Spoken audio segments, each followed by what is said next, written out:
అయ్యి ఏం రాయాలి? లెటర్. ఎవరికి? నీకు. నాకా? నాకు రాయడం రాదు. ఈ మధ్యన సంతకం పెట్టడం నేర్చుకున్నా. నాకు నువ్వు రాసే ఉత్తరం నేను రాసి నాకు చదివి వినిపించి తర్వాత నువ్వు చదువుకో.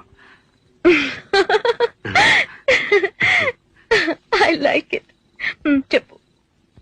నేను ఊహించుకుంటే కవిత మనసులో వరదలా పొంగుతుంది, కానీ అదంతా రాయాలని కూర్చుంటే అక్షరాలే, మాటలే.